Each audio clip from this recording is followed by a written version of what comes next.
मैं करने धरने वाला नहीं, मैं तो जानने वाला हूँ। जड़ की क्रिया जड़ में होती है। ये जड़ की क्रिया का कर्ता मैं नहीं हूँ। ये रागादि भाव का कर्ता मैं नहीं हूँ। ये अंदर में ये श्रद्धा नहीं हो पाया।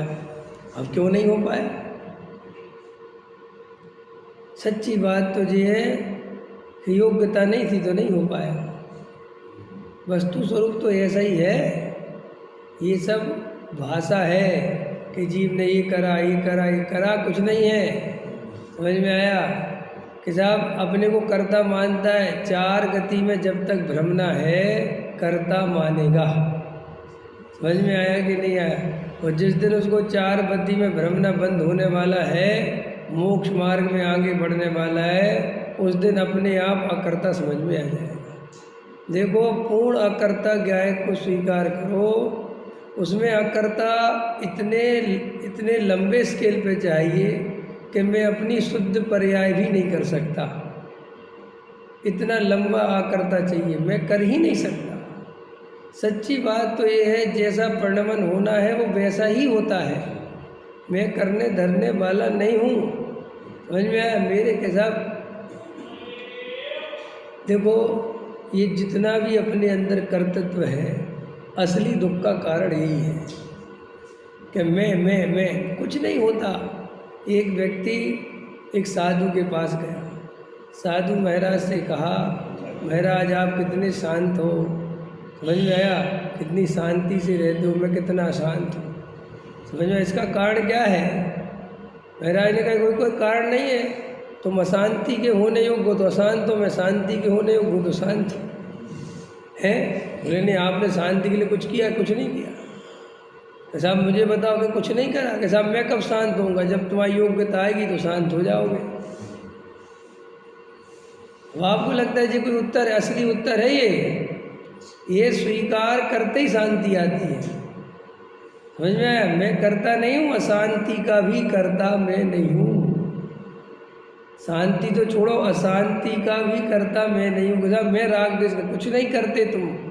योग्यता है पर्याय की तो राग द्वेष होते हैं। अगर अब भी तुम्हें स्वीकार करो तो राग द्वेष मिटते। अब गजब की बात। क्या स्वीकार करना है बसेन जी? राग द्वेष का करता मैं नहीं हूँ, इससे राग द्वेष मिटते हैं। और अपने अंदर क्या चलता है कि जी कैसी बात, उल्टी लड़ाई नहीं। तो हम ये स्वीकार करें कि हम राग द्वेष के करता नहीं तो राग द्वेष मिट जाएंगे। उल्टा ये स्वीकार कराओ कि करता हो और मिटाओ। हाँ, समझिए? अरे हमें ऐसा लगता है कि ये क्या बात हुई भाई, हम मोक्ष का पुरुषार्थ करेंगे तो मोक्ष जाएंगे। आचार्य कह रहे तुम बस ये छोड़ दो कि करोगे। भाई करने से रुकता है, तुम छोड़ दो बस। भाई व्यवस्था समझो। अपन करता भरता नहीं है कुछ भी। सहज बचपन आया तो बचपन में जैसी निर्दोषता थी वो जवानी में नहीं बची। जवानी में जैसी वासनाएं थी वो बुढ़ापे में नहीं बची। क्यों? प्रकृति सिस्टम है। बुढ़ापा के कर्ता भी तुम नहीं, जवानी के कर्ता भी तुम नहीं, और वो बचपन में जो निर्दोषता थी, पवित्रता थी, उसके भी कर्ता तुम नहीं। व्यवस्था ही है। बचपन जैसा होता है, जवानी जैसी होती है। कल लिया था ना, 5 तीर्थंकर ब्रह्मचारी बन गए तो वे बन नहीं गए।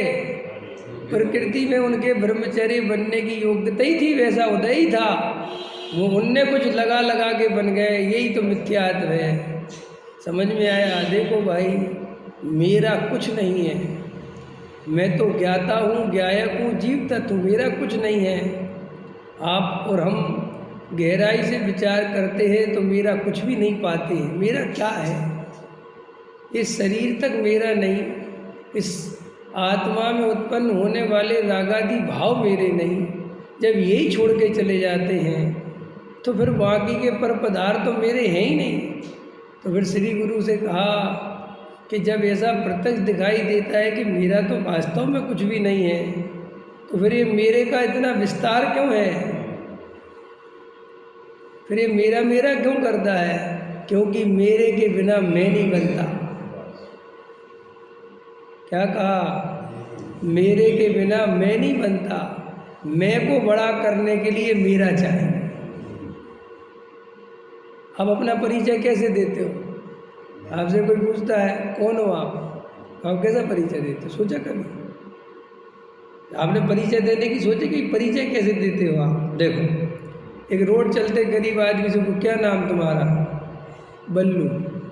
इतना परिचय देगा वो, क्योंकि उसका इससे ज़्यादा मैं बड़ा नहीं हुआ। और तुम कैसा परिचय दे? मैं श्रीमान वज्रसेन जैन हैं। श्रीमान भी आ गया, वज्रसेन जैन, और मैं विश्वास नगर का प्रधान। अब ये जितना मैं बड़ा करना है उसके लिए मेरा होना चाहिए।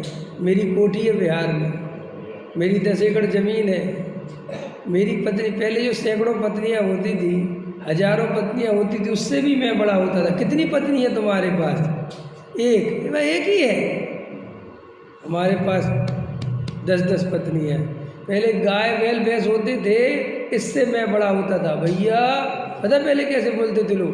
100 गाय हैं और 100 में से 80 दूध देती हैं, और उनके यहाँ 50 घोड़े हैं। ये तो जो चक्रवर्ती का वैभव गिनते ना, 84 करोड़ घोड़े हैं, तो जैसे पढ़ते 20 लाख हाथी छोड़े, ऐसे ये सब क्या है? ये जो परिग्रह है, वास्तव में एक द्रव दूसरे द्रव का होता ही नहीं, तो ये जीव द्रव का पुद्गल हो कैसे गया भाई? ये तो प्रत्यक्ष है ना। एक द्रव दूसरे, एक वस्तु दूसरे वस्तु की कहाँ होती है क्या? देखो, ये कुर्सी है और ये स्टूल है, दोनों अलग अलग पड़े, उनको न्यारे न्यारे पड़े। कुर्सी स्टूल का कुछ नहीं कर सकती, स्टूल कुर्सी का कुछ नहीं कर सकता, दोनों सत्ता न्यारी न्यारी। दो द्रव्य कभी मिलकर एक हुए ही नहीं, हो सकते नहीं। ये जो अपन परिग्रह जोड़ते हैं, ये हम भी जानते हैं कि कभी मेरा नहीं हो सकता। कौन कौन मूर्ख है जो नहीं जानता है कि ये परिग्रह मेरा नहीं हो सकता? हो सकता है कि आपको लगता है कि मकान आपका हो गया, तो फिर तो ये भ्रम बना के क्यों रखना? भ्रम तो साफ साफ टूट रहा है ना कि भाई मेरा तो कुछ नहीं है, वास्तव में मेरा कुछ नहीं। अब भी मेरी पर्याय बदले तो ये सब छोड़ के यहीं से निकल जाना है। भाई 1% भी ऐसा कोई इस सभा में बैठा हो जो ये कहे कि मैं एक पुद्गल परमाणु को साथ में ले जा सकता हूँ? बताओ, कोई है आप कहे तो बताओ। नहीं ले जा सकते। तो आचार्य कहते साहब ये तो तुम भी जानते हो सच्चाई के साहब, ये एक पुद्गल परमाणु नहीं ले, तो फिर मेरा मानता क्यों है? प्रश्न है, जब तुम्हें पता है कि सत्य है कि हम नहीं ले, फिर ये मेरा क्यों मानता है? तो आचार्य कहते मैं के लिए, क्योंकि इसका मैं जो अहंकार है कि मैं कुछ हूँ, उसको ऐसा लगता है मैं कुछ हूँ, तो वो मेरी वजह से नहीं हूँ। नहीं समझ में आया? मैं ये जो 3 बार मैं बोला, ये मैं दूसरे से टिका हुआ है, पुद्गल से, संयोग से। जितने बड़े संयोग उतना बड़ा मैं। अगर अभी तुमसे सब कुछ छीन लिया जाए और तुम्हें रोड पे खड़ा कर दिया जाए, तो फिर कहोगे मैं। फिर आपसे कहोगे और भाई साहब कुछ नहीं बचा, सब खत्म हो गया। कि नहीं आप तो बचते, मेरे बचने की कीमत ही क्या है? वो आया समझ में? अब आया समझ में? ये जो आपको अहंकार का रस मिलता है कि मैं कुछ हूँ, हर व्यक्ति मैं कुछ हूँ इसको बड़ा करना चाहता है कि मैं कुछ हूँ। इसलिए कोई आपका सामान्य परिचय लेवे और आपके बारे में ज़्यादा नहीं बोले तो आपको तकलीफ होती है। तो आप हमेशा अपना परिचय वहाँ से देना चाहते हो जहाँ से कुछ आप बड़े लगो। आप जानते नहीं हम किस वंश के हैं। कौन से वंश के हो भाई? अरे साहब आप जानते नहीं साहब। जैसे कोई किसी समझ लो कुनबे में होता है ना कोई व्यक्ति, चाचा ताऊ और दूरदार के रिश्ते, कोई उसमें महाप्रतिभाशाली निकल गया तो सारे कुनबे वाले उससे संबंध जोड़ लेते हैं कि वे हमारे चाचा के लड़के हैं। वे कौन? मोदी जी हैं। तो मिले हो खुद? क्या नहीं मिले, भले ही नहीं। तो यार समझ गया है कि जब विस्तार असली में मेरे का नहीं मैं का है, और जितना बड़ा मेरा उतना बड़ा मैं। समझे? हमारा बहुत बड़ा परिवार है, माने मैं कुछ हूँ। इस सारी जिंदगी हमारी मैं करने में चली जाती है। हाँ, समझे क्या? हाँ बराबर, ख्याल आ गया। कहानी परसु है परशुराम और फिर परशुराम जी हो गए वे। अरे भाई बात ही नहीं है। आचार्य कहते तू अपने से है, तेरी सत्ता सदाकाल है, क्यों तू ये पुद्गल का संग्रह करके अपने को बड़ा मानता है? क्यों आदत पड़ी है ऐसी? क्यों भ्रम में जीता है? प्रत्येक देखो जो आचार्य भगवंतों ने, ज्ञानियों ने, केवली सर्वज्ञ भगवंतों ने जो ये वस्तु का स्वरूप बताया उसमें पक्षपात नहीं किया। उसमें ऐसा नहीं कहा कि जीव बड़ा है और ये नहीं कहा कि पुद्गल छोटा है। ये तो हमारी अहंकारियों की भाषा है कि पुद्गल जड़ है मैं चेतन हूँ। तुम चेतन होने से बड़े थोड़ी हो जाते हो। चेतन का अपना गुण है, पुद्गल का अपना गुण है। चेतन पुद्गल का काम नहीं कर सकता, पुद्गल चेतन का काम नहीं। यानी साहब मैं जानता हूँ, तो जानने से बड़े हो जाते हो। कहाँ से आ गई तुम्हारी बात? नहीं समझ में? तुम जानने से बड़े हो जाते हो क्या? भाई ये पुद्गल है, ठीक है, इसमें स्पर्श रस गंध वर्ण है, तो तुम्हारे में स्पर्श रस गंध वर्ण है क्या? अपने में स्पर्श रस गंध वर्ण नहीं है ना? नहीं है कि नहीं साहब? मेरे में चेतना गुण है ना, तो चेतना गुण चेतना का काम करता है और स्पर्श रस गंध वर्ण उसका काम करता है। तुम कैसा मैं उसको जानता हूँ, अपने को जानने से बड़े कैसे हो गए? लेकिन अपना अहंकार हमेशा अपने को बड़ा करता है। आचार्य भगवंतों ने 6 द्रव्यों में छोटे बड़े का भेद नहीं किया। पुद्गल नव धर्म अधर्म काल इनते न्यारी है जीव चार। तो वो तो जीव को भेद ज्ञान कराने के लिए कि तुम इन द्रव्यों से भिन्न हो और तुम अपने को पहचान लो, इसलिए जीव की सत्ता को अलग समझाया। समझ में? और वे 5 द्रव्य अजीब हैं। अजीब है माने उनमें जीव नहीं है, समझे? लेकिन वे 5 द्रव्य एक द्रव्य दूसरे द्रव्य से मिलता जुलता बिल्कुल नहीं है। देखो जो पुद्गल द्रव्य ये गहराई से समझना आप, ये अजीब पना तो उनमें चेतन पना नहीं, इसलिए कहा। बाकी के जो 5 द्रव्य हैं उनके आपस में एक गुण नहीं मिलते।